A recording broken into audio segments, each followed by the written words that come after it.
আসসালামু আলাইকুম ওয়া রাহমাতুল্লাহি ওয়া বারাকাতুহু। আজকে আপনাদের সম্মুখে আমি পবিত্র কোরআনুল কারীমের আউযু বিল্লাহি মিনাশ শাইতানির রাজীম, একটু কষ্ট করে সকলে পড়ে নিয়ে আয়াতটি। আজকে আপনাদের সম্মুখে আমি আউযু বিল্লাহি মিনাশ শাইতানির রাজীম নিয়ে কথা বলবো, শুধু তাফসীর করব। আল্লাহ তাআলা যদি আমাকে বাঁচিয়ে রাখেন, তৌফিক দেন, তাহলে আগামী জুমায় বিসমিল্লাহির রহমানির রহিম নিয়ে তাফসীর করব। এরপরে সূরা ফাতিহার তাফসীর করব। এরপরে ভাবতেছি 30 নম্বর পারার শেষের ওই সূরাগুলি যেগুলো আপনাদের মুখস্থ আছে অধিকাংশ মানুষের, শেষের সূরাগুলি তাফসীর করব। এরপরে 30 নম্বর পারা করব। এরপরে সূরাতুল বাকারা থেকে আবার শুরু করব ইনশাআল্লাহ। এইভাবে আমি চেষ্টা করব আপনাদের সামনে কোরআন নিয়ে আলোচনা করবার জন্য। সম্মানিত হাজিরিন, আউযু বিল্লাহি মিনাশ শাইতানির রাজীম, এটা সরাসরি কোরআনের একটি আয়াত না, একটি আয়াতের অংশ। যেমন আগামী জুমায় বিসমিল্লাহ বলবো, বিসমিল্লাহির রহমানির রহিম। কোরআনের মধ্যে মোট সূরা 114টি, 13টি সূরার শুরুতে বিসমিল্লাহ আছে, একটি সূরার শুরুতে বিসমিল্লাহ নাই। যেহেতু একটি সূরা শুরুতে বিসমিল্লাহ নাই, এজন্য আল্লাহ তাআলা সূরা নামলের মধ্যে একটি আয়াত ইন্নাহু মিন সুলাইমান ওয়া ইন্নাহু বিসমিল্লাহির রহমানির রহিম, এই একটা আয়াত আলাদা কোরআনের মধ্যে দেওয়ার কারণে কোরআনের মধ্যে টোটাল 114টাই বিসমিল্লাহ হয়ে গেছে। তো আউযু বিল্লাহি মিনাশ শাইতানির রাজীম সম্পূর্ণ একটা আয়াত না, বরং একটা বড় আয়াতের অংশ হচ্ছে আউযু বিল্লাহি মিনাশ শাইতানির রাজীম। আল্লাহ রাব্বুল আলামিন সূরা নাহলের 98 নম্বর আয়াতের মধ্যে আউযু বিল্লাহি মিনাশ শাইতানির রাজীম বলেছেন। আল্লাহ তাআলা বলেন, বিসমিল্লাহির রহমানির রহিম, ফাইযা ক্বরা'তাল কুরআন ফাস্তা'iয বিল্লাহি মিনাশ শাইতানির রাজীম। ফাস্তা'iয বিল্লাহি মিনাশ শাইতানির রাজীম মানে হচ্ছে আউযু বিল্লাহি মিনাশ শাইতানির রাজীম। সম্মানিত হাজিরিন, যেহেতু কোরআনের তাফসীর, ছোট্ট একটা ভূমিকা 2 মিনিটে বলি, মাথায় রাখবেন। কোরআন আল্লাহর কালাম, সুবহানাল্লাহ। আল্লাহ পাক এর আগে যত কিতাব অবতীর্ণ করেছেন কোনোটাই কালামুল্লাহ ছিল না, সবগুলাই ছিল কিতাব আল্লাহ, সবগুলাই ছিল কিতাব আল্লাহ, আল্লাহর কিতাব। কোরআন একমাত্র কিতাব আল্লাহ ওয়া কালামুল্লাহ, যেমন কিতাব আবার আল্লাহর কালাম। হাদিসের মধ্যে এসেছে কোরআন কালামুল্লাহ খরাজা মিনহু, সুবহানাল্লাহ। কোরআনের প্রত্যেকটা শব্দ আল্লাহ জাল্লা জালালুহু আম্মা নাওয়ালুহুর কুদরতি জবান দিয়ে 7 বার করে আল্লাহ বলেছেন। আপনি যদি আল্লাহর কথা শুনতে চান, আল্লাহর সাথে কথা বলতে চান, আল্লাহর কথা বুঝতে চান, তাহলে কোরআন পড়েন, কোরআন শোনেন, কোরআন বুঝেন, তাহলে আল্লাহর সাথে সরাসরি কথা বলা হয়ে যাবে। এই পৃথিবীতে আল্লাহর সাথে ডাইরেক্ট কানেক্টেড হওয়ার জন্য, আল্লাহ তাআলার সাথে সরাসরি সংযোগ স্থাপন করবার জন্য 2টি ইবাদত আল্লাহ দিয়েছেন। একটি হচ্ছে আস-সালাত, আর একটি হচ্ছে তিলাওয়াতুল কোরআন। একটা হচ্ছে নামাজ, আর একটি হচ্ছে কোরআন তেলাওয়াত। এই 2টার মাধ্যমে একজন মানুষ, আর কোনো মধ্যস্থতা দরকার নাই, ডাইরেক্ট আল্লাহ তাআলার সাথে সম্পর্ক স্থাপন করতে পারে। অথচ দেখেন বর্তমানে পৃথিবীতে মুসলমানরা নামাজ ছেড়ে দিয়েছে, কোরআন তেলাওয়াত করা ছেড়ে দিয়েছে। আল্লাহর সাথে সম্পর্ক নেই, এই জন্য ফিলিস্তিনে মার খেয়ে দিছি আমরা, সারা পৃথিবীতে মার খাচ্ছি। প্রাসঙ্গিক কারণে বলছি, এটা একজন বিশেষজ্ঞ আলেম, একজন মুজাহিদের কথা, যে এক মুজাহিদ মন্তব্য করে বলেছেন যে আগে ভেবেছিলাম মনে হয় শুধুমাত্র গাজা ইসরায়েল দখল করে রেখেছে। আসলে গাজাকে দখল করে রাখে নাই, পুরো পৃথিবীকেই ইসরায়েল দখল করে রেখেছে, শুধু গাজাটাকেই দখল করতে পারেনি। আমার এই কথাটা আপনারা চিন্তা করবেন। পুরো পৃথিবী, মুসলিম বিশ্বকে ইসরায়েল দখল করে নিয়েছে, আমেরিকা রাশিয়া দখল করে নিয়েছে, শুধুমাত্র গাজাটাকেই দখল করতে পারে নাই। এই জন্যই রক্তক্ষয়ী সংঘর্ষ হচ্ছে। আমরা মায়ের খাওয়ার আগেই ছেড়ে দিয়েছি, সারা পৃথিবীর মুসলমানরা মায়ের খাওয়ার আগেই ছেড়ে দিয়েছে, এজন্য সারা পৃথিবীকে দখল করে ফেলেছে। সম্মানিত হাজিরিন, এর কারণ একটাই, আল্লাহ রাব্বুল আলামিনের সাথে আমরা সম্পর্ক ছিন্ন করে ফেলেছি। আল্লাহ পাকের সাথে সম্পর্ক পুনর্স্থাপন করবার দুইটা তরিকা, দুইটা ইবাদত আল্লাহ দিয়েছেন। একটা হচ্ছে তিলাওয়াতুল কোরআন, আরেকটি হচ্ছে আসসালাত। নামাজের মাধ্যমে একজন বান্দা আল্লাহর খুব কাছে চলে যায়, কোরআন তেলাওয়াতের মাধ্যমে একজন বান্দা আল্লাহর খুব কাছে চলে যায়। আজকে যদি আমরা বুকে হাত দিয়ে বলতে হয় কে কতটুকু কোরআন তেলাওয়াত করেছি, আল্লাহই ভালো জানে কয়জন হাত তুলতে পারে। সম্মানিত হাজিরিন, এই কারণে শয়তান মানুষকে কোরআন থেকে, নামাজ থেকে দূরে রাখার জন্য যত ধরনের পদ্ধতি, প্রক্রিয়া, কার্যক্রম আছে 16 আনা এগুলা করে, যাতে করে মানুষরা আল্লাহর সাথে সম্পর্ক করতে না পারে। সম্মানিত হাজিরিন, আমি যেটা বুঝাইতে চাচ্ছি, কোরআন আল্লাহর কালাম, কোরআন আল্লাহর কালাম। প্রত্যেকটি শব্দ, প্রত্যেকটি বাক্যের মধ্যে আল্লাহ রাব্বুল আলামিন এত অর্থবহ করে দিয়েছেন, এত ব্যাপক অর্থ আছে। পৃথিবীর মুফাসসিরিনরা কোরআন নিয়ে যখন গবেষণা করেছেন, করতে করতে করতে করতে বড় বড় মুফাসসিরিনরা মন্তব্য করেছেন যে কিয়ামতের ময়দানে আল্লাহ যদি দয়া করে জান্নাত দেন, আল্লাহ যদি দয়া করে জান্নাতে যাওয়ার সুযোগ দেন, আর আল্লাহ যদি জিজ্ঞেস করেন তুমি জান্নাতের মধ্যে কি চাও, আমাদের জান্নাতের প্রথম নেয়ামত তো হবে আল্লাহর দিদার, আল্লাহকে দেখা। এরপরেই আল্লাহ তাআলার কাছে চাইবো, আল্লাহ আপনি আমাকে জান্নাতের মধ্যে একটা লাইব্রেরি দিয়ে দেন, যেখানে পৃথিবীতে যত কোরআনের তাফসির ছিল, হাজার হাজার রকমের তাফসির ছিল, সকল ভাষার, সকল দেশের সকল তাফসিরগুলা আমার এই লাইব্রেরিতে দিয়ে দেন। আমি জান্নাতে বসে বসে আপনার ওই কথাগুলি এই জান্নাতের মধ্যে থেকে থেকে বুঝতে চাই। এগুলো বড় বড় মুফাসসিরিনদের মন্তব্য। এ কথা কোনো মানুষের মাথায় নাই। বুঝ নিয়ে দেখেন যে জান্নাতে গিয়ে কি করবেন। খালি মাথার মধ্যে আসে জান্নাতের মধ্যে কতগুলো হুর পাবো, আর জান্নাতের মধ্যে কয় আইটেমের ফল পাবো, আর ওই শুনছি জান্নাতের মধ্যে নাকি শরাব টরাব খাওয়া যায়। এই চিন্তা যাদের মাথায় আসে, এরা আসলে জান্নাতের নাগরিক হওয়ার যোগ্যতা রাখে না। এত নিম্নমানের চিন্তার লোক তো জান্নাতে গেলে ফেল করবে, ও তো জান্নাতের পরিবেশ নষ্ট করবে, ও তো জান্নাতের পরিবেশ অনুযায়ী সে নিজেকে ম্যাচ করতে পারবে না, কারণ তার মধ্যে ওই ম্যাচুরিটি এখনো আসেই নেই। না হলে সে এই চিন্তা করবে কেন যে জান্নাতের মধ্যে হুর পাবো 70টা। এমনও গল্প শুনেছি, এক মেয়ে নাকি এক স্কলারকে প্রশ্ন করেছে যে হুজুর, জান্নাতের মধ্যে আমার স্বামী যেন একাধিক হুর না পায়, এটার জন্য কি আমল আছে? বুঝছেন আপনি? এটা হলো মেয়েদের চিন্তাধারা, যে আমার স্বামী জান্নাতের মধ্যে একাধিক হুরের কাছে যাবে না, শুধু আমার সাথেই থাকবে, এই জন্য সে আমল করতে চায়। এই ধরনের টেন্ডেন্সি যেই নারীর আছে, ও জান্নাতে যেতে পারবে না, নিশ্চিত থাকেন। কারণ হচ্ছে ও তো জান্নাতের ওই পরিবেশকে মানাই নিতে পারবে না, ওর দেখলে তো স্ট্রোক করে মারা যাবে। এই জন্য আল্লাহ বলবে যে তোমার যাওয়া দরকার না, এটা তুমি নিতে পারবে না। আর আমরা যেই পুরুষরা শুধু মনে করি জান্নাতে গেলেই মনে হয় এটা সেটা, এই আজে বাজে চিন্তা যাদের মাথায় আসে, আর যাই হোক না হোক তার এই মস্তিষ্ক জান্নাতের পরিবেশ, জান্নাতের খাওয়া, জান্নাতের বিছানা, জান্নাতের আবহাওয়া, জান্নাতের ফল ফ্রুট এগুলা নিতে পারবে না, নিশ্চিত থাকতে পারেন। কারণ যারা জান্নাতে যাবে তার টেন্ডেন্সি হবে এমন যে আমি জান্নাতে গেলে আল্লাহর কালামটা কেমনে বুঝবো, এটা নিয়ে কি করা যায়। ও তো অনেক উচ্চাঙ্গের চিন্তা নিয়ে থাকবে। আল্লাহ আমাদের বুঝার তৌফিক দান করেন।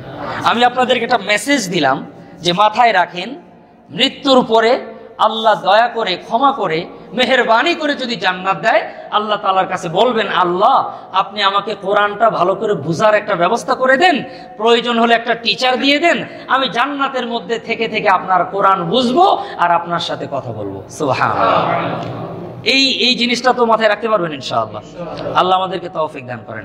এতক্ষণের কথার দ্বারা একটা কথা নিয়ে যান, সেটা কি, যে জান্নাতে গেলে কোরআন যে দুনিয়াতে ভালো করে বুঝি নাই, এই যে একটা কমতি, এই যে একটা নোকসানি, এই যে একটা দুর্বলতা আমার মধ্যে আছে, আমি আল্লাহর কাছে গিয়ে জান্নাতের মধ্যে কোরআন নিব, কোরআনের যত রকমের অনুবাদ আছে সেগুলো নিব, জান্নাতের মধ্যে কোরআনের যত তাফসির আছে সব নিব। আমার একটা বিশাল লাইব্রেরি থাকবে, সেখানে হাজার হাজার রকমের তাফসির থাকবে, অনন্তকাল ভরে আমি কোরআন পড়বো আর কোরআন বুঝবো ইনশাআল্লাহ। সম্মানিত হাজিরিন, যেহেতু কোরআন আল্লাহর কালাম, এটা আমরা খুব বেশি পড়ার সুযোগ পাই নাই, অল্প অল্প পড়েছি। আপনারা সাধারণ মানুষ, আমি একেবারেই টিকা করে করে অল্প অল্প করে বলবো, কারণ বেশি বললে আমরা সবাই জিনিসগুলো হয়তো বুঝবো, আপনারা অনেক মেধাবী আমি জানি, কিন্তু সবগুলো একসাথে মনে রাখতে পারবেন না, আমি নিশ্চিত। এজন্য যতটুকু আমরা মনে রাখবো, যতটুকু নিয়ে যেতে পারবো, সেই জিনিস আমরা করবো ইনশাআল্লাহ। সম্মানিত হাজিরিন, আমরা জিনিসটাকে খুব ভালো করে মনে রাখার জন্য আউযু বিল্লাহি মিনাশ শাইতানির রাজিমের তাফসীর শিখার জন্য, মনে রাখার জন্য আমি আজকে আলোচনাটাকে মোট 3 ভাগে ভাগ করেছি। 1 নাম্বার হচ্ছে আউযু বিল্লাহ এর অর্থ এবং তার হুকুম কি, তার বিধান কি। 2 নম্বর হচ্ছে শয়তানের কর্মপদ্ধতি ও আমাদের বাঁচার উপায়। 3 নম্বর হচ্ছে আমাদের শিক্ষা কি। এই 3টা পয়েন্টের মধ্যে আমি কথা বলবো। প্রথম কথা হচ্ছে আউযু বিল্লাহি মিনাশ শাইতানির রাজিমের অর্থ এবং হুকুম। খুব দিল দিয়ে কথাগুলি বুঝবেন। আমি আজকে ওয়াজ করছি না, তাফসির করছি। কিছুক্ষণের জন্য আপনারা মুফাসসিরের ছাত্র বা তাফসিরের ছাত্র হন, আমাকে অনুমতি দিলে আমি একটু আপনাদেরকে টিচিং করবো ইনশাআল্লাহ। সম্মানিত হাজিরিন, আউযু বিল্লাহি মিনাশ শাইতানির রাজিমের অর্থ জানার আগে এটার সংক্ষিপ্ত নাম আপনারা শিখবেন আজকে। এটার সংক্ষিপ্ত নাম হচ্ছে ইস্তেআযা অথবা তাআউযুজ। আউযু বিল্লাহি মিনাশ শাইতানির রাজিম একটা বড় আয়াত, এটা বলতে তো সময় লাগবে, এজন্য এটাকে মুফাসসিরিনরা মুহাদ্দিসিনরা সংক্ষেপে বলেছেন তাআউযুজ। শব্দটা একটু কষ্ট করে বলেন তো, তাআউযুজ বা ইস্তেআযা। এর অর্থই হলো আউযু বিল্লাহি মিনাশ শাইতানির রাজিম। আল ইস্তেআযা এটার অর্থ তাফসীরে ইবনে কাসিরের মধ্যে লিখেছে আল ইলতিজাউ ইলাল্লাহি তাআলা, অর্থাৎ আল্লাহ তাআলার কাছে জায়গা চাওয়া, আল্লাহ তাআলার কাছে আশ্রয় চাওয়া। তাআউযুজ বা ইস্তেআযা এটা আরবি শব্দ, এটা মনে রাখতে পারবেন না আমি জানি। আপনারা এতটুকু মনে রাখেন যে আউযু বিল্লাহি মিনাশ শাইতানির রাজিমের সংক্ষিপ্ত অর্থ হলো আল্লাহ তাআলার কাছে আশ্রয় চাওয়া, আল্লাহ তাআলার কাছে আশ্রয় চাওয়া, এটা হচ্ছে সংক্ষিপ্ত নাম। আল্লাহ রাব্বুল আলামিন আমাদেরকে শিক্ষা দিলেন কি, আউযু বিল্লাহি মিনাশ শাইতানির রাজিম, আমি বিতাড়িত শয়তান থেকে আল্লাহ তাআলার কাছে আশ্রয় প্রার্থনা করছি। এটার অর্থ আপনাদের জানা আছে আমি জানি। আমি বিতাড়িত শয়তান থেকে আল্লাহ তাআলার কাছে আশ্রয় প্রার্থনা করছি, এটা হচ্ছে অনুবাদ। অনুবাদ আপনারা জানেন। এটার হুকুম কি? সম্মানিত হাজিরিন, ইস্তেআযা বা তাআউযুজ এর মানে হলো আল্লাহর কাছে আশ্রয় চাওয়া।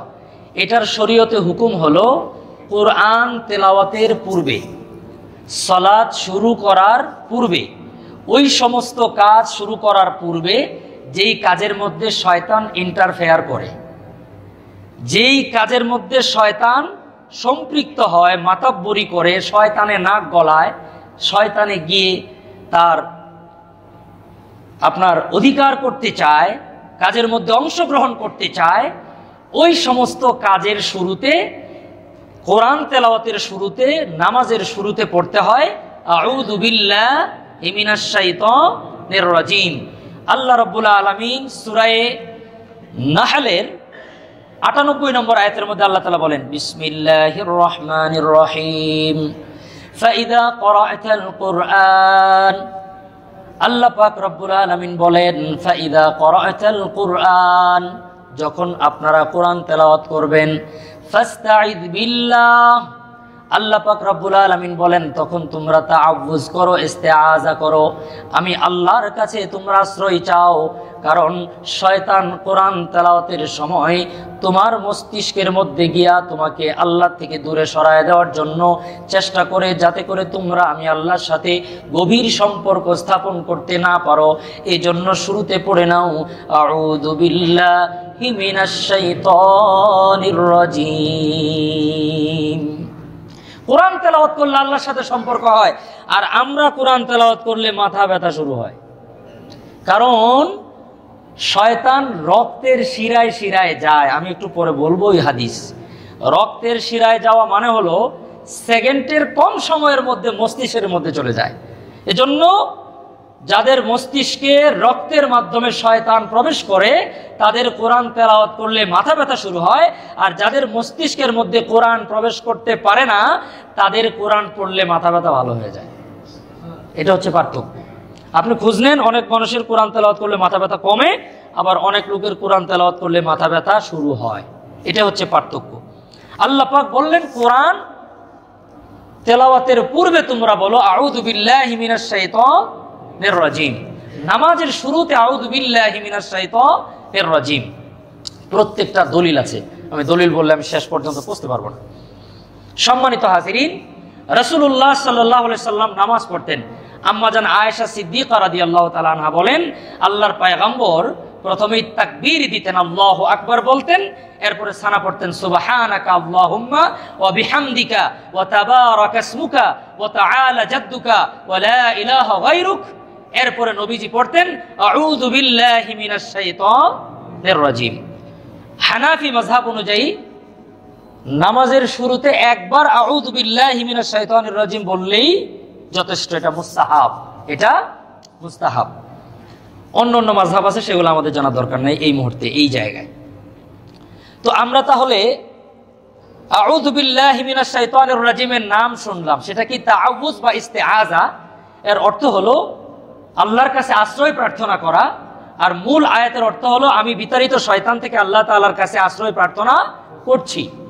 এটার হুকুম হলো কোরআন তেলাওয়াতের শুরুতে, নামাজের শুরুতে পড়া মুস্তাহাব, আমাদের মাযহাব অনুযায়ী একবার পড়া। সম্মানিত হাজিরিন, যদি পড়ি তাহলে কোরআন তেলাওয়াতে আর নামাজের মধ্যে শয়তান আমাদেরকে ধোঁকা দিতে পারবে না ইনশাআল্লাহ। আল্লাহ পাক রব্বুল আলামিন আমাদেরকে আমাল করার তৌফিক দান করেন। দ্বিতীয় নম্বর, শয়তানের কর্মপদ্ধতি এবং বাঁচার উপায়। এটা খুব ইম্পর্টেন্ট একটি কথা, খুব দিল দিয়ে বুঝবেন। সম্মানিত হাজিরিন, আল্লাহ রাব্বুল আলামিন শয়তান কেন সৃষ্টি করেছেন, শয়তানকে এত ক্ষমতা কেন দিয়েছেন, কোনো এক সময় শুধু শয়তান নিয়ে আলোচনা করব। শয়তানের জন্ম, তার বউ কয়জন, বাচ্চা কয়জন, কি হয়, কি করে, কি খায়, শয়তানের কর্মপদ্ধতি কি কি, শয়তান কবে মরবে, কিভাবে মরবে, একদিন এই বিষয় নিয়েই স্পেশাল কথা বলবো ইনশাআল্লাহ। আজকে আমার যতটুকু দরকার শুধু ততটুকু বলছি। আল্লাহ রাব্বুল আলামিন কালামে হাকিমের মধ্যে সূরা আরাফ 17 নম্বর আয়াতের মধ্যে আল্লাহ তাআলা শয়তানের কর্মপদ্ধতি বলে দিয়েছেন। আল্লাহ তাআলা আমাদেরকে জানিয়ে দিয়েছেন শয়তান আল্লাহ তাআলার কাছে বলেছিল, বিসমিল্লাহির রহমানির রহিম, সুম্মা লাআতিয়ান্নাহুম মিন বাইনি আইদিহিম ওয়া মিন খালফিহিম ওয়া আন শামাইলিহিম وعن أيمانهم وعن شمائلهم ولا تجد أكثرهم شاكرين। আল্লাহ পাক রব্বুল আলামিন সূরা আরাফের 17 নম্বর আয়াতে শয়তান আল্লাহ তাআলার কাছে চ্যালেঞ্জ করেছিল, আদমের সাথে শয়তানের যে ঘটনা ঘটেছিল ওটার প্রেক্ষিতে। শয়তান বলে আল্লাহ তাআলাকে, লাআতিয়ান্নাহুম, নিশ্চয় আমি আসব, মিন বাইনি আইদিহিম, আদম সন্তানদের সামনে থেকে, অমিন খালফিহিম, পিছন থেকে, অমিন আয়মানিহিম, তাদের ডান দিক থেকে, ও আন শামাইলিহিম, এবং তাদের বাম দিক থেকে। শয়তান বলতেছে আমি সামনে থেকে ধোঁকা দিব, পিছন থেকে ধোঁকা দিব, ডান থেকে ধোঁকা দিব, বাম থেকে ধোঁকা দিব। পিছন কি, সামনে কি, ডান কি, বাম কি, এগুলোর আলাদা আলাদা ব্যাখ্যা আছে, আমার এখন এটার প্রয়োজন নেই, এজন্য বলছি না। তো এতটুকু বলি, শয়তান ডানে বামে সামনে পিছনে কয় দিক থেকে ধোঁকা দিবে? উপরেও বলে নাই, নিচেও বলে নাই। এটার দুইটা কারণ। নিচে বলে নাই, ও কখনো নিচে যাইতে চায় না। ওর একটা ক্রেডিট হচ্ছে অহংকারী, সে কখনো নিচে যাবে না, এই জন্য নিচের কথা বলে নাই।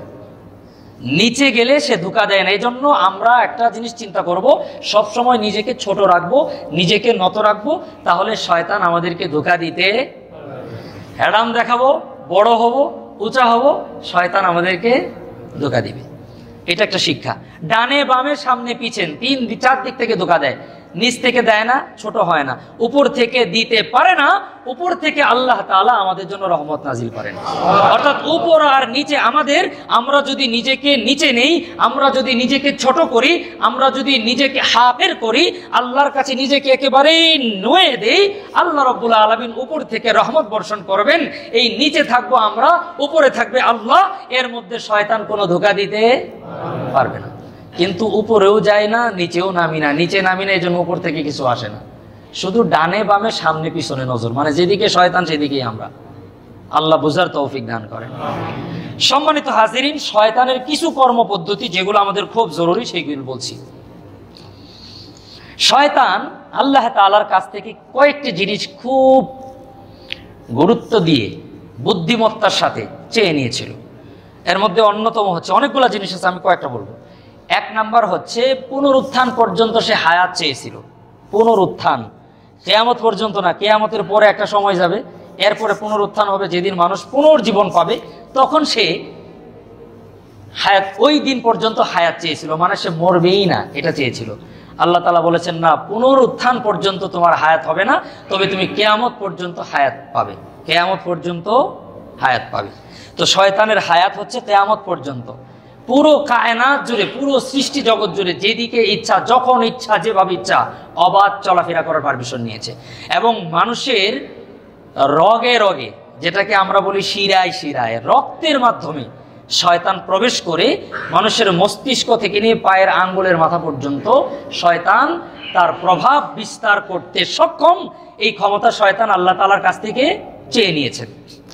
এখন বলেন, এত লম্বা সময় থাকতে গেলে তার তো কিছু জিনিস দরকার আছে না? মানুষের মৌলিক জিনিস কি? অন্ন, বস্ত্র, বাসস্থান, এরপরে স্বাস্থ্য, শিক্ষা। এগুলো মানুষের মৌলিক অধিকার, এগুলো মানুষের লাগে। এগুলো না পেলে মানবাধিকার হয়। যেমন আজকে ফিলিস্তিনে হচ্ছে, মানুষের মৌলিক অধিকার ব্যাহত হচ্ছে। অন্ন, বস্ত্র, বাসস্থান, স্বাস্থ্য, চিকিৎসা, এই পাঁচটি জিনিস হলো মানুষের মৌলিক উপকরণ, যেটা মানুষকে পৃথিবীতে বাঁচতে হলে লাগবেই। মানুষের হায়াত হলো 60-70 বছর গড়ে, নবীজির হাদিস অনুযায়ী। এর চেয়ে বেশি থাকলে বোনাস। কিন্তু শয়তানের হায়াত কত? কিয়ামতের আগ পর্যন্ত, এত লম্বা সময়। তার জন্য কিছু অন্নের দরকার আছে, তারও বাসস্থানের দরকার আছে, তার কিছু খাদ্যের দরকার আছে, তার কিছু পানীয়র দরকার আছে, মানুষকে ধোঁকা দেওয়ার জন্য জালের দরকার আছে, মানুষকে ধোঁকা দেওয়ার জন্য কিছু উপকরণের দরকার আছে। সেই জিনিসগুলি শয়তান আল্লাহ তাআলার কাছ থেকে চেয়ে নিয়েছেন। খুব দিল দিয়ে বুঝবেন। আমার ধারণা এ কথাগুলি হয়তো বা আপনারা অধিকাংশ লোক কখনো শোনেননি। সম্মানিত হাজিরিন, শয়তান এক নম্বরে পৃথিবীতে দীর্ঘ সময় থাকবে। মানুষ যাবে, আদম গিয়েছে, শেষ ব্যক্তি যাবে, কিয়ামত পর্যন্ত শয়তান পৃথিবীতে বসবাস করবে। তার জন্য ঘর দরকার। আল্লাহ তাআলার কাছে ইবলিস বলল, আল্লাহ, আপনি আমাকে ঘরের ব্যবস্থা করে দেন। আল্লাহ তাআলা বললেন, তুমি কোথায় থাকতে চাও? ইবলিস তার ঘর হিসাবে চয়েস করলো বাইতুল ইবলিস আল হাম্মাম। বাইতুল ইবলিস আল হাম্মাম। আউযু বিল্লাহি মিনাশ শাইতানির রাজিমের তাফসীরে মুফাসসিরিনরা লিখেছেন, শয়তান আল্লাহর কাছে ঘর চাইছে থাকার জন্য, আল্লাহ তাআলা মঞ্জুর করেছেন। কোথায় থাকবে? বাইতুল হাম্মাম, আমাদের ওয়াশরুমগুলা ঘর। শয়তানের ঘর হলো আমাদের বাথরুম, আমাদের টয়লেট।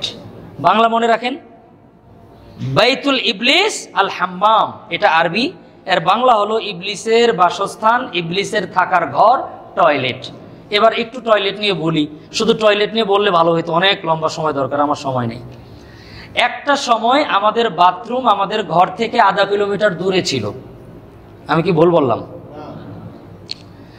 বাথরুম আমাদের বাড়ি থেকে, আমাদের ঘর থেকে বেশ দূরে ছিল।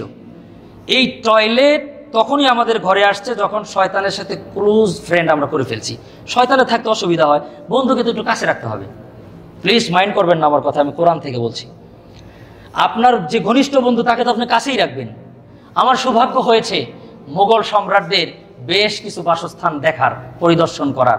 আমি গিয়ে দেখেছি মুঘল সাম্রাজ্যে বড় বড় সম্রাট যারা ছিল তাদের ঘরের মধ্যে কোনো বাথরুম খুঁজে পাইনি। তো আমি বললাম, এত সুন্দর সুন্দর প্রসাদ, আপনি যান আহসান মঞ্জিলে যান পুরান ঢাকায়, বাথরুম খুঁজে পাবেন না। তাহলে স্যার সলিমুল্লাহরা কোথায় বাথরুম করতো? তারা বাথরুম একটু দূরেই করতো, তাদের ঘরে বাথরুম ছিল না। আমার আজকে আশঙ্কা হচ্ছে আগামী 50 বছর পরে বাথরুম বিছানার নিচে চলে আসতে পারে। এটা আমি নিজের থেকে বললাম, ভুলও হতে পারে আমার এই কথা। যেইভাবে আমরা দুস্থকে খাটের মধ্যে নিয়ে এসেছি, তো দুস্থ তো খাটে থাকতে চাবে, বলবে যে তোমার বেডরুম থেকে বাথরুমটা তো 6 ফিট দূরে, আমার জন্য কষ্ট হয়, কলেরা হাসপাতালের মতো বিছানার নিচেই সেটিং করে দাও, তাহলে আমার আর দূরে যেতে হবে না, আমার থাকতে একটু সুবিধা হবে। কারণ শয়তানের ঘর হাম্মাম, শয়তানের ঘর হাম্মাম। আজকে বাথরুম কাছে আসার কারণে সবচেয়ে বড় যে ক্ষতিটা হয়েছে, একটা বলি, সুন্নত তরিকায় ওযু করার কথা। ওযু একটা ইবাদত, ওযু একটা পবিত্র জিনিস। ওযুর প্রত্যেকটা অঙ্গে প্রত্যঙ্গে ধোয়ার সাথে সাথে গুনাহ ঝরতে থাকে। প্রত্যেকটা অঙ্গ ধোয়ার জন্য আলাদা আলাদা দোয়া আল্লাহ রাসূল দিয়েছিলেন, কিন্তু টয়লেটের মধ্যে ওযু করার কারণে সেই ইবাদত থেকে বঞ্চিত হচ্ছি। যদিও ওযু আমাদের হয়ে যাচ্ছে, আমি আবারও বলছি, বাথরুমে ওযু করলে ওযু হয়ে যাবে, সুন্নতের খেলাফ হবে, ইবাদত পূর্ণাঙ্গ হবে না, ওই ইবাদত দ্বারা সওয়াব আমরা পাবো না। আমি এর আগে একদিন বলেছিলাম, আপনি একটা বদনা নিয়ে খোলা জায়গায়, পবিত্র জায়গায় ওযু করে দেখবেন, টয়লেটে ওযু করে দেখবেন, আজকে দেখবেন যদি পার্থক্য না পেয়েছেন এরপর আমাকে বলবেন। অবশ্যই পার্থক্য পাবেন। আজকে দেখবেন ওযু করে, বাথরুমে ওযু করে দেখবেন, বাইরে ওযু করে দেখবেন, একটা পার্থক্য আপনি অবশ্যই পাবেন ইনশাআল্লাহ। তো এক নাম্বার গেল শয়তানের ঘর। শয়তানের ঘর মনে থাকবে তো ইনশাআল্লাহ? শয়তানের ঘর হলো টয়লেট। আমরা টয়লেটে অনেক বেশি সময় ধরে থাকবো। আজকে টয়লেটগুলো এত সুন্দর কেন? এক একটা কমোটের দাম 1 লক্ষ 1.5 লক্ষ টাকা। মাথায় নষ্ট। আমি বুঝি না কোথায় যাচ্ছি আমরা। শয়তানের সাথে কতটা ক্লোজিং সম্পর্ক হলে একটা টয়লেট কিনতে হয় 1.5 লক্ষ টাকা দিয়ে। অনেক অনেক উন্নত দেশের সুলতানরা স্বর্ণ দিয়ে কমোড ব্যবহার করে, কারণ বন্ধুকে তো খুশি করতে হবে, বন্ধুর ঘর তো এটা। আল্লাহ বুঝার তৌফিক দান করেন। যদি জানতো যে এটা শয়তানের ঘর, দরকার আছে, টয়লেট ছাড়া তো বাঁচবো না আমরা, এটাও ইবাদতের জায়গা, তাই বলে কি এটাই সবকিছু আমাদের জন্য? এটা একটা প্রয়োজনীয় কাজ। যতটুকু প্রয়োজন ততটুকুই করব ইনশাআল্লাহ। আল্লাহ রাসূল আবার শিক্ষা দিয়েছেন, টয়লেট করে যে আগে বের হয়ে আসবে, পরের জন যে যাবে, টয়লেটের মধ্যে কোনো ময়লা আবর্জনা রেখে আসবে না। পরের মুসলমান যদি গিয়া বাথরুমে কষ্ট পায়, শব্দ করে একটু কষ্ট পায়, এটা গুনাহে কবিরা। আল্লাহ আমাদের মনে রাখার তৌফিক দান করেন। আমরা যখন বাথরুম ইউজ করব, আমার পরে যিনি আসবেন উনি যেন আমার টয়লেট ব্যবহার করার দ্বারাই কোনোভাবেই কষ্ট না পায়, এটা গুনাহে কবিরা, তার কাছ থেকে মাপ চাইতে হবে। আল্লাহ আমাদের বুঝার তৌফিক দান করেন। দ্বিতীয় নম্বর, শয়তানের বৈঠকখানা থাকে না? বৈঠকখানা বুঝেন তো? যেখানে বৈশা মানুষ বিচার সালিশি করে, বিভিন্ন ধরনের বৈঠকখানা।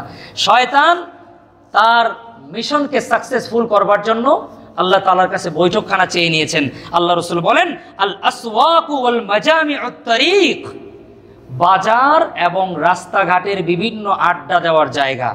মাফ করবেন, আল্লাহর ওয়াস্তে মাফ করবেন, অনেক চাষটলগুলি এবং রাস্তার মোড়, বিভিন্ন গাছের তলা, এই বৈঠকখানা এবং বাজার, এই জায়গাগুলোকে শয়তান তার বৈঠকখানা হিসাবে আল্লাহর কাছ থেকে চেয়ে নিয়েছেন, যে যত পারেন এই জায়গাগুলোতে বেশি বেশি থাকবেন। বুঝছেন তো কি বলতে চাচ্ছি আমি? আল্লাহ যেন আমাকে কম বসার তৌফিক দান করে। আপনাদের সিদ্ধান্ত আপনাদের। 3 নাম্বার, শয়তান তো থাকার জন্য, বাঁচার জন্য পানি লাগবে। আমাদের পানি লাগে না? পানির অপর নাম জীবন। শয়তান আল্লাহর কাছে পানি চেয়ে নিয়েছেন। শয়তান আল্লাহর কাছে পানি চেয়েছে, আল্লাহ আমাকে পানি দেন, পানি না দিলে এতদিন বাঁচবো কিভাবে? তো আল্লাহর কাছে চেয়ে নিয়েছে, শারাবুহু কুল্লু মুস্কির, যত নেশা জাতীয় পানীয় আছে এগুলো হচ্ছে শয়তানের ড্রিঙ্কিং। এগুলো এখন শয়তানের বন্ধু যারা আছে তারাও খায়, শয়তানের ক্লোজ ফ্রেন্ড যারা বড় বড় বোতল খায়, শয়তানের সাথে অনেক বন্ধুত্ব, এজন্য তারাও খায়, শয়তানও খায়, মিলেমিশে খায়। এগুলো শয়তানের খাদ্য। যারা খেতে চায়, নিজেদেরকে শয়তানের দোস্ত বানাইতে চায়, তারাও ইচ্ছা করলে খেতে পারে। আল্লাহ আমাদেরকে এই নাপাক থেকে হেফাজত করেন। 4 নাম্বার, শয়তানের খানা। এটা খুব মারাত্মক কথা, খুব খেয়াল করেন। তো আমুল ফাইহি লা ইয়াযকুরু ইসমাল্লাহি আলাইহি, ওই সকল খাদ্য যেই খাদ্যের মধ্যে আল্লাহর নাম নেওয়া হয় না, যেই খাদ্যের মধ্যে আল্লাহর নাম উচ্চারণ করা হয় না, ওই খাদ্যগুলা শয়তানের খাদ্য হিসাবে আল্লাহর কাছ থেকে চেয়ে নিয়েছেন।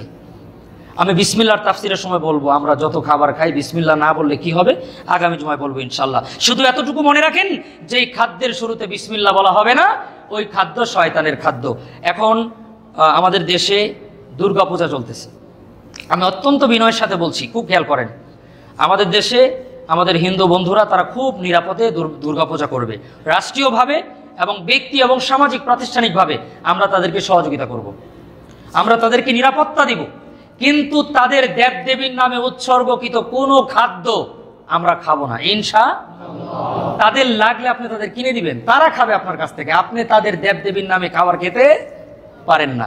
অনেক সময় দাওয়াত দিবে, সম্পর্ক ঠিক রাখার জন্য এমন কাছের মানুষ অথবা আপনার অফিসের বস আপনাকে দিয়েছে, আপনি তার সাথে সুন্দর আচরণ করবেন, সেটা গ্রহণ করবেন, এমন একটা ব্যবহার করবেন আপনার ব্যবহারে সে মুক্ত হয়ে থাকবে, কিন্তু আল্লাহর নাম নেওয়া হয় না, এই জন্য এটা আপনি খাবেন। আল্লাহ আমাদের বুঝা তৌফিক দান করেন। লিমিট ক্রস করা যাবে না, বাউন্ডারির ভিতরে থেকেই বলতে হবে, আমি সেভাবেই বলছি। সম্মানিত হাজিরিন, শয়তানের কথা এটা খুব ভালো করে বুঝেন। শয়তান তো কথা বলবে, আল্লাহর কাছ থেকে চেয়ে নিছে আল হাদিসুহু আল কিযবু ওয়াল মিজমার। শয়তান আল্লাহর কাছে বলে, আল্লাহ এই মিথ্যা কথা এগুলাই আমার কথা, মিথ্যা কথাগুলাই আমার কথা। যত মিথ্যা কথা আমরা বলি, যত মিথ্যা কথা আমি বলি, যত মিথ্যা কথা আপনি বলেন, প্রত্যেকটা মিথ্যা কথা শয়তানেরই কথা, প্রত্যেকটি মিথ্যা কথা শয়তানেরই কথা। জাস্ট আপনার ঠোঁট দুটো ব্যবহার করেছে, আপনাকে নাপাক করে দিয়েছে।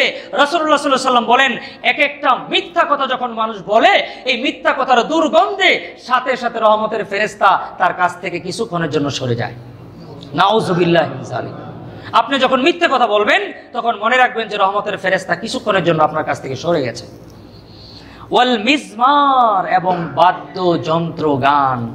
আমি এমন লোক দেখেছি রবীন্দ্রসঙ্গীত না শুনলে সকালে পেট ক্লিয়ার হয় না। আমার কাছে নিজে বলেছে, যিনি শোনেন উনি বলেছে যে সকালে সুবহ সাদেকের পরে রবীন্দ্রসঙ্গীত যদি না শুনে পেট ক্লিয়ার হয় না। এটা তো বুঝছেন আপনারা, আমি আর ব্যাখ্যা করতে চাচ্ছি না। এই ধরনের রবীন্দ্রসঙ্গীত, আরো বিভিন্ন সঙ্গীত আছে, এই সঙ্গীতগুলা হচ্ছে শয়তানের কথা।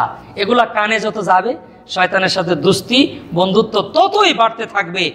আর আল্লাহ রাসূল সাল্লাল্লাহু আলাইহি ওয়াসাল্লাম বলেন, শয়তান আল্লাহ তাআলার কাছ থেকে মানুষকে ধোঁকা দেওয়ার জন্য, মানুষকে প্ররোচনা করার জন্য, মানুষকে প্ররোচিত করার জন্য, মানুষকে মিসগাইড করার জন্য আল্লাহর কাছ থেকে একটা নেট নিয়েছে, জাল। জাল বুঝেন না, আমরা মাছ ধরি, এই জাল হচ্ছে ওয়াল মাসাইদু আন নিসা। শয়তান বলে যে আল্লাহ তাআলার কাছ থেকে আমি জাল চেয়ে নিয়েছি, সেটা হচ্ছে নারী। এই নারীকে দিয়ে, নারী জাতিকে দিয়ে, আমার মায়ের জাতকে দিয়ে পুরুষদের সামনে পুরুষদেরকে আকৃষ্ট করার জন্য, পুরুষদেরকে লাইনচ্যুত করার জন্য, সঠিক পথ থেকে পথভ্রষ্ট করবার জন্য জাল হিসেবে ব্যবহার করবে নারীদেরকে। অর্থাৎ এক একজনকে এক এক পন্থায় শয়তান মিসগাইড করে। এগুলো হচ্ছে শয়তানের কর্মপদ্ধতি, এগুলো হচ্ছে শয়তানের কর্মপদ্ধতি। সারাদিন ভর শয়তান শয়তানি করে। রাসূলুল্লাহ সাল্লাল্লাহু আলাইহি ওয়াসাল্লাম বলেন, প্রত্যেকটি মানুষের জন্য আল্লাহ একটি করে জিন এবং একাধিক মানুষ শত্রু আল্লাহ বানিয়ে দিয়েছেন।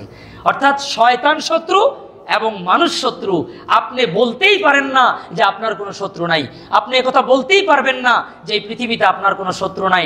অবশ্যই আপনার শত্রু আছে, মানুষদের থেকেও আপনার শত্রু আছে, শয়তানদের থেকেও আপনার শত্রু আছে। এ কথা রাসূলুল্লাহ সাল্লাল্লাহু আলাইহি ওয়াসাল্লাম বলেছেন। আল্লাহ কোরআনে বলেছেন যে শয়তান তোমার প্রকাশ্য শত্রু, এবং মানুষদের মধ্য থেকেও সবার কিছু শত্রু আছে। এই শত্রু থেকে কেমনে বাঁচবেন আমি শিক্ষার সময় বলছি। সম্মানিত হাজিরিন, রাসূলুল্লাহ সাল্লাল্লাহু আলাইহি সাল্লাম বলেন, সারাদিন এই কর্মপদ্ধতিগুলা, বাথরুমে থাকে, নেশা জাতীয় জিনিস খায়, এরপরে হচ্ছে মানুষের সাথে বিভিন্ন মিথ্যা কথার মাধ্যমে মানুষের সাথে কথা বলে, বিসমিল্লাহ ছাড়া যে খাবার খাওয়া হয় ওই খাদ্যের মধ্যে অংশগ্রহণ করে, এই সমস্ত খাবার খেয়ে মিথ্যা কথা বলে গান বাজনা শোনায়, সারাদিন ভর যত অর্জন তার করছে, এরপরে নারীর জাল দিয়ে মানুষকে ফাঁদের মধ্যে ফেলে আল্লাহ থেকে দূরে সরায়। সন্ধ্যার পরে রাত্রবেলা শয়তান পানির মধ্যে তার সিংহাসন বসায়। জেলা সভাপতি সেক্রেটারি, উপজেলা সভাপতি সেক্রেটারি, এরপরে মহানগর, এরপরে কেন্দ্র, এরপরে রাষ্ট্র, এরপরে মহাদেশ, এরপরে সারা পৃথিবী, সবগুলাকে একত্র করে বসার পরে বলে, কে কি করে আসছো আজকে এটার হিসাব দাও। আল্লাহ রসুলের হাদিস, বুখারী মুসলিম। রসুল বলেন, এক শয়তান গিয়া বলে, গুরু, মানে গুরু বললাম আর কি, বা উস্তাদ বা হুজুরি বলেন, ধরেন যেটাই বলেন আর কি, একটা শব্দ বললাম আর কি। তো গিয়া বলে লিডার, লিডার বললে আবার আপনারা মাইন্ড করবেন, হুজুর বলে এটা কেউ মাইন্ড করবে না। যাই বলে, হুজুর, বড় হুজুর, আমি তো আসছি, কাজ একটা করে আসছি। কি করছো? যে আজকে এক লোককে প্ররোচিত করে আমি চুরি করাইছি, সে চুরি করছে, চুরি করে আবার দেখছি ধরাও খাইছে, বিশাল বিপদের মধ্যে আছে। শয়তান তেমন খুশি হয় না। দ্বিতীয়বার আরেকজন বলে, বড় হুজুর, বড় হুজুর কেন বললাম বুঝছেন তো? লিডার বললো আপনারা নারাজ হবেন, গুরু বললো আপনারা নারাজ হবেন, আবার কোন শব্দ বলে কোন বিপদে পড়ি, এর চাইতে বলো হুজুর বলি, এটা বললে কোনো বিপদ নেই। তো ছোট ছোট শয়তান গিয়ে বড় শয়তানকে বলো, বড় হুজুর, আমি তো একটা কাজ করে আসছি, কি একজনকে আজকে মদ খাওয়াইছি, জীবনে খায় না, জোর করে আরেকজনকে ধরায় একটু খাওয়াই দিছি, তেমন খুশি হয় না। আরেকজন বলো, হুজুর আমি বিরাট কাজ করছি, কি আমি আজকে এক সন্তানকে তার আব্বা আম্মার সাথে ঝগড়া লাগাই দিয়ে বেয়াদবি করে দিয়ে আসছি। শয়তান বলে এটা তেমন ভালো কাজ করো নাই। আমি হাদিসের অনুবাদ করছি, খুব খেয়াল করেন। শয়তান বলে তেমন কিছু করো নাই, কারণ আব্বা আম্মার দিল তো নরম, যে কোনো সময় সন্তান গিয়ে চোখের পানি ফেলে বাবার কাছে ক্ষমা চাইবে, বাবা তো ক্ষমা করে দিবে। আরেকজন বলতেছে আমি একটা বিরাট কাজ করছি, কি যে আমি তো আজকে একটারে মার্ডার করায় আসছি, একজন আরেকজনকে তো মাইরেই ফেলাইছে। শয়তান বলে হাল কাতালতা নাফসাক, তুমি মানুষ মেরে আসছো না, তেমন ভালো কিছু করো নাই। এটা তো এক সময় দেখা গেছে যে স্টাইলে মারছে এটা তো ধরাই খাবে না, সিসি ক্যামেরা তো আসে না, তদন্ত পিছাইতে পিছাইতে 4500 বার পিছাই যাবে, এটা কেমনে ধরবে? এটা তেমন ভালো কিছু করো নাই। এবার পিছন থেকে একটা গিয়া বলে, বড় হুজুর আমি তো একটা মারাত্মক কাজ করেছি। কি করেছো? বলতেছে আজকে এক স্বামী স্ত্রীর সাথে ঝগড়া লাগাইয়া বিচ্ছেদ করে দিয়ে আসছি। শয়তান বলে আনতা আনতা আন্ত, তুমি তুমি তুমি বড় কাজ করেছো। শয়তান দাঁড়িয়ে গিয়ে তাকে বুকের মধ্যে জড়ায় রাখে। আজকে ঘরে ঘরে এটাই হচ্ছে, আজকে ঘরে ঘরে এটাই হচ্ছে। আমি দায়িত্ব নিয়ে বলছি, আমাদের কাছে মানুষ আসে এসে বলে স্বামী স্ত্রী এক বিছানায় ঘুমায় না, স্ত্রী সোফায় ঘুমায়, স্বামী বারান্দায় ঘুমায়, একজন এক রুমে ঘুমায়, আরেকজন আরেক রুমে ঘুমায়। আমার কাছে তথ্য আছে 22 বছর যাবৎ স্বামী স্ত্রী এক ছাদের নিচে আলাদা রুমে ঘুমায়। তথ্য নিয়ে বলছি, প্রমাণ আপনাদের কাছে দিব না, এটা দেওয়ার বিষয় না, কিন্তু দায়িত্ব নিয়ে মিম্বারে বসে বলছি। এগুলার কারণ একটাই, শয়তান যদি এই কাজ করতে পারে, স্বামী স্ত্রীর মধ্যে দ্বন্দ্ব লাগানো মানে একটা প্রজন্ম শেষ করে দেওয়া, কয়েকটা পরিবারকে শেষ করে দেওয়া, একটা মানুষের ঈমান আমলকে শেষ করে দেওয়া, নামাজকে নষ্ট করে দেওয়া, তার পুরো জিন্দেগির আমলকে বরবাদ করে দেওয়া। এজন্য শয়তানের সবচেয়ে বড় সাকসেসফুল শয়তান নিজেকে মনে করে স্বামী স্ত্রীর মধ্যে দ্বন্দ্ব লাগাই দিলে। আমি ছোট্ট একটা আমল দিচ্ছি স্বামী স্ত্রীর দ্বন্দ্ব থেকে বাঁচার জন্য। 1 নাম্বার, মাঝে মধ্যে স্ত্রীর জন্য আপনারা হাদিয়া নিয়ে যাবেন। কি বললাম? হাদিয়া নিয়ে যাবেন। মাঝে মধ্যে গোলাপ ফুল দিবেন। আর এই গোলাপ ফুল যত পরক্রিয়া আলারা ব্যবহার করে, এটা মনে হয় হালাল স্ত্রীকে দেওয়া কবিরা গুনাহ, এরকম মনে করে। এটা বউকে তো দেওয়া যাবে না, এটা দিতে হবে আরেকজনের বউকে। খুব ভালো করে বুঝবেন, নিজের বিবিকে প্রত্যেক মাসে মাসে একটা করে ফুলের তোড়া এনে দিবেন। ইনশাআল্লাহ আপনার বিবির সাথে কি পরিমাণের গভীরতা সৃষ্টি হবে কল্পনা করতে পারবেন না। আমরা আবার এটা বেশি পারি না, আমরা ফুল হাতে নিয়ে ফুলের দোকানে দাঁড়াইলে তো কামই শেষ, কই জানি আকাম করতে যাবে। কারণ আকাম তো তারা করে সব সময়, ফুল তো এরাই নেয়। এই জন্য আমরা এই ফুলের দোকান থেকে 100 গজ দূর দিয়ে আমরা ঘুরি সব সময়। আল্লাহ আমাদেরকে মাফ করুক। আপনাদেরকে বলছি, আপনারা ফুলের স্টিক কিনলে কেউ কিছু মনে করবে না, বিবির জন্য কিনবেন। ইনশাআল্লাহ 10 টাকা ভিক্ষুককে দিয়ে যা সওয়াব পাবেন, আমি বলছি আপনার বিবির জন্য একটা গোলাপ ফুল কিনলে এর চাইতে বেশি সওয়াব পাবেন। কারণ ভিক্ষুককে আপনি না দিলে আরেকজন তো দিবে, আপনার বিবিকে আর কারো ফুল দেওয়ার সুযোগ আছে? আল্লাহ বুঝার তৌফিক দান করেন। 1 নাম্বার, আমরা বিবিকে মাঝে মধ্যে হাদিয়া দিব ইনশাআল্লাহ। 2 নাম্বার, বিবিকে গালি দেওয়া যাবে না, কবিরা গুনাহ। বিবিকে কোনো গালি দেওয়া যাবে না। 3 নাম্বার, বিবিকে মারা যাবে না। বিবিকে মায়ের দিতে পারবেন না। মায়ের এটা অবশ্য কমে গেছে, এখন তো খায় উল্টা, মায়ের দিবে কোত্থেকে?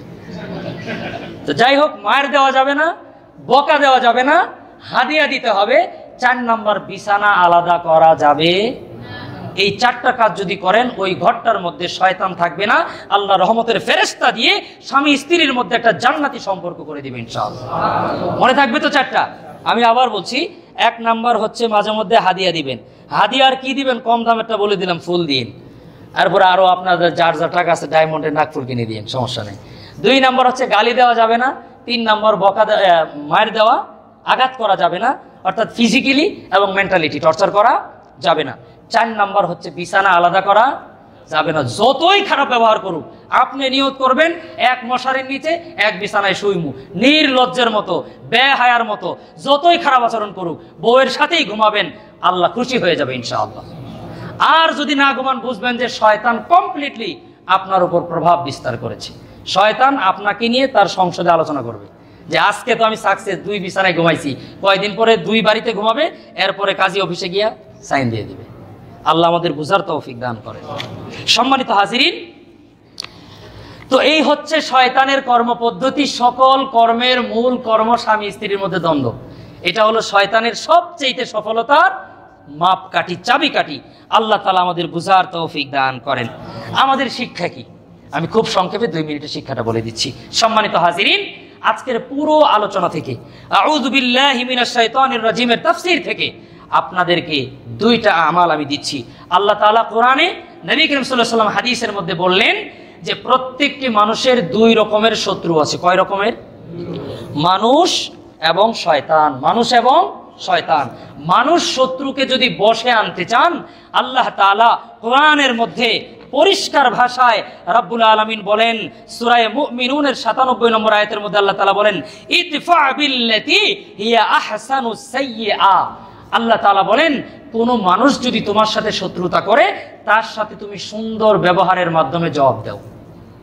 কোন মানুষ আপনার শত্রু, তার সাথে ভালো ব্যবহার করবেন, তার সাথে ভালো আচরণ করবেন। আমার আল্লাহর কালাম সাক্ষী, একদিন না একদিন আপনার শত্রু আপনার বন্ধুতে পরিণত হবে ইনশাআল্লাহ। তাহলে মানুষ শত্রুকে আমরা কেমনে বশ করব? ভালো ব্যবহার দিয়ে। উনি বকা দিবে, আমি বকা দিব না। উনি আমার সমালোচনা করবে, আপনি তার প্রশংসা করবেন আড়ালে আড়ালে। আমি চ্যালেঞ্জ করলাম, আপনার দুশমনের প্রশংসা আপনি 10 দিন করেন 10 জায়গায়, ও যদি আপনার বন্ধু না হয়েছে, এরপর আমাকে বলবেন। আমার আল্লাহর কালামের সাক্ষী। 2 নম্বর, শয়তান আমাদের দুশমন। শয়তান আমাদের, শয়তানকে বন্ধু বানানোর কোনো সূত্র নেই। কারণ আল্লাহ কোরআনে বলেছেন, ইন্নাশ শাইতানা আদুব্বুম মুবিন। আল্লাহ যেহেতু বলেছেন এটা আজীবনের জন্য, আনলিমিট সময়ের জন্য, সব সময়ের জন্য, সবার জন্য প্রকাশ্য শত্রু, এটাকে বন্ধু বানানোর কোনো কায়দা, ওটার থেকে বাঁচার কায়দা আছে। ওইটার থেকে বাঁচার কায়দা 2টা শব্দ। আমার সাথে সকলে দয়া করে পড়বেন, লা হাওলা ওয়ালা কুওয়াতা ইল্লা বিল্লাহিল আলিয়্যিল আযীম। আপনাদের সবার এটা মুখস্থ আছে। আরেকটি আয়াত আল্লাহ কোরআনে বলে দিলেন, আউযু বিল্লাহি মিনাশ শাইতানির রাজিম। এই 2টা জিনিস। রাসূলুল্লাহর এক হাদিস, আল্লাহর নবীর সামনে 2 জন মুসলমান সাহাবী ঝগড়া করতে গিয়া প্রচন্ড রাগান্বিত হয়ে গেছেন, চেহারা লাল বর্ণ হয়ে গেছে, মুখের ভাষা চেঞ্জ হয়ে গেছে।